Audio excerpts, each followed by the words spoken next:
안녕하세요. 시대명리학 한별이라 합니다. 오늘 이 시간에는 학교를 다니는 학생이 사주풀이를 어떻게 하는가에 대해 알아보는 시간이 되겠습니다. 한 학생이 사주풀이에서의 중점은 학교, 선생님과 친구 관계, 해마다 변하는 성적, 전공 등이 있습니다. 오늘은 초등학교에 입학하는 학생에 대해 이 사주를 가지고 알아보도록 하겠습니다. 이 사주를 보면 갑인년, 백린월, 정유일, 경자시에 태어난 남성분이 명조입니다. 사주조합을 보면 정화일간이 임목월에 51%의 왕기를 가지고 태어났습니다. 일간이 월지에 왕한 상황에서 두 가지 가능성이 있는데 하나는 신강객이 되는 것이고 다른 하나는 종왕객이 되는 것입니다. 그렇다면 신강객과 종왕객을 어떻게 구분할 것인가를 알아봅시다.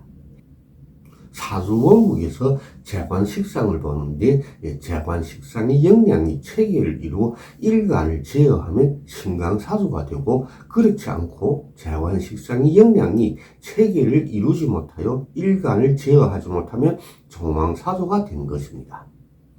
사주조합을 보면 일지 유금이 왕하여 일간 정화를 설계하므로 기타 조건이 어떠하든지 이 사주는 신강객이 되지 절대로 종왕객이 되지 못합니다. 그러므로 용신은 재관식상이 되고 기신은 임비가 됩니다. 다만 시간 경급은 지지에 뿌리가 없으므로 본식 용신인 것을 판단놀이 법칙에 근거하여 용신이 아니라 기신으로 보는 것입니다.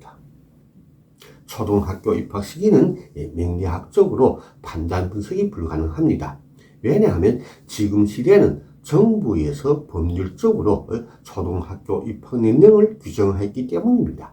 그러므로 초등학교는 정관이 흉하든 기라든 입학年齡이 되면 무조건 학교에 가야 합니다. 본인이 정묘대원 임술년에 초등학교에 입학했다고 합니다. 한 학생의 학업운은 정관을 봅니다. 왜냐하면 학생의 사업은 학업이기 때문입니다. 사주원국을 보면 정관이 없습니다. 그러므로 만신놀이 법칙에 근거하여 월간 병화를 정관으로 보는 것입니다. 우선은 학교가 어떠한 학교인가를 알아봅시다. 시대명리학 참고 지식을 보면 대운이 년령을 말하고 세운이 용모를 말한다고 하였습니다. 저 한별이 시대명리학 참고 지식은 모두가 통일화되어 있으므로 어떠한 명조들한테든 모두 동일하게 적용됩니다. 간단하게 말하자면 신살처럼 이 명조한테는 적용되나 저 명조한테는 적용되지 않는 맞추기 노름이 아니라는 것입니다.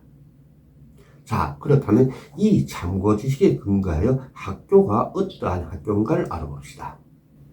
대운을 보면 정묘대운입니다. 대운 정화가 왕하여 월간 병화 정관을 생조합니다. 그러므로 교실이 신축이 아니라 하겠습니다. 임술세운을 보면 세운 임수가 왕하여 대운 정화를 설리 혹은 합을 이루어 좋은 작용하니 교실이 깨끗하거나 보기 좋다고 보겠습니다. 그러므로 이 해에 교실을 새로 리모델링을 하였거나 장식하였다고 보겠습니다. 다음은 교실이 대손을 봅시다. 교실이 대손은 월지를 봅니다. 즉 교실이 대손은 월지 임목이 결정한다는 뜻입니다. 대운 묘목이 월지 임목을 생조하니 월지 임목 기신이 왕합니다. 그러므로 교실이 넓지 않고 좁다고 보겠습니다. 즉 학생은 많고 교실은 작아 여유 공간이 적다고 보는 것입니다. 다음은 학교를 봅시다. 학교는 정관이 사업 환경을 봅니다. 즉 년간 간목을 봅니다. 정관이 사업 환경이기라면 학교가 교육 수준이 높은 중점 학교이고 지지가 길하면 학교가 큰 학교라 하겠습니다. 정화대운은 정화가 왕하여 년간 간목을 설계합니다. 그러므로 학교 건축물이 당시에는 너무 낡은 건축물이 아니라 하겠습니다.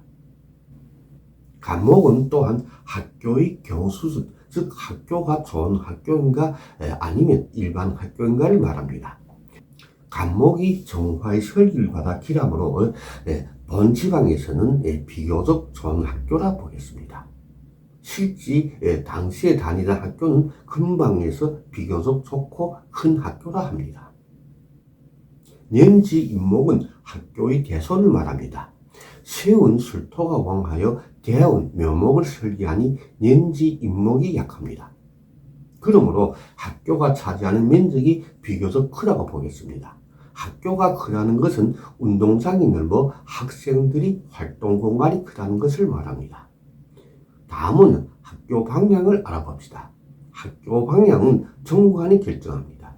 대운 정화가 월간 병화를 생조하여 나쁜 작용을 하므로 정화가 쇠약한 방향이 바로 학교 방향이라 하겠습니다. 그러므로 학교가 거주지를 기준으로 동북쪽 방향에 있다고 보면 되는 것입니다. 이번에는 거주지와 학교의 거리를 봅시다. 거주지와 학교의 원근은 일간과 정관의 작용관계에 의하여 결정되는 것입니다. 즉 일간이 정관에 나쁜 작용을 하면 학교가 거주지에서 멀리 있거나 교통이 불편하고 그렇지 않으면 학교가 가까워 교통이 편리하다고 보면 됩니다. 임술년은 대운 정화가 세운 임술, 설기 혹은 합을 하여 나쁜 작용을 하는 한 해가 됩니다.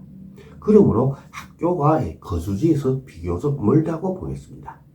다만 동학들 중 제일 먼 것은 아닙니다. 즉 명주보다 더 먼 곳에 있는 학생도 있다는 뜻입니다. 이렇게 학교와 방향, 원근에 대해 알아보았습니다. 다음은 담임선생을 봅시다. 담임선생은 정관을 봅니다. 왜냐하면 나를 관리 지배하는 육친이 바로 관성이기 때문입니다. 그러므로 월간 병화를 봅니다. 앞에서 명리참고 지식을 보면 이런 말이 있죠. 대운이 나이를 말하고 세운이 용모를 말한다고. 그러면 역시 참고 지식에 근거하여 알아봅시다. 대운 정화가 월간 병화를 생조합니다. 그러므로 선생님이 젊은 분이 아니라 30대 말이나 40대 초반의 여성분이라 하겠습니다.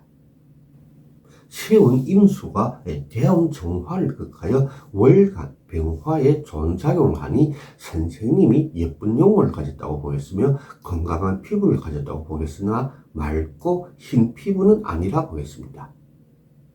그렇다면 이번에는 선생님이 키와 몸매를 봅시다. 키와 몸매는 지지를 봅니다. 대운 묘목이 세운 술토를 합하여 나쁜 작용을 하니 선생님이 키가 큰 편이 아니라 1m58 좌우에 조금은 통통한 편이라 보겠습니다. 이외에도 더 많은 것을 읽을 수 있습니다. 예를 들면 학교를 다니는데 교통이 편리한가 아닌가, 선생님이 관리, 교육 능력이 어떤가, 가정환경, 성씨, 교장 선생님이라든가 관은, 성적 등등. 다만 글이 길어짐으로 삼가합니다. 앞으로 다른 시간을 통하여 설명하겠습니다. 아마 이 글을 읽어보는 대부분 사람들이 이런 풀이는 처음일 것입니다. 사주팔자를 가지고 이런 풀이도 할 수 있는 거고 자신이 눈을 의심할 수도 있을 것입니다. 하지만 이런 세심한 풀이를 하는 것이 바로 사주풀이 통변이고 명리학입니다. 그렇지 않고 봄철이 음목은 어떻게 하고 겨울철은 어떠하고 충림이 어떻고 개원이 어떠하고 등등은 사주풀이가 아니라 잡담을 하는 노름이라 하겠습니다. 자, 그럼 오늘 공부도 여기서 마치겠습니다. 시청해 주신 여러분 고맙습니다. 감사합니다.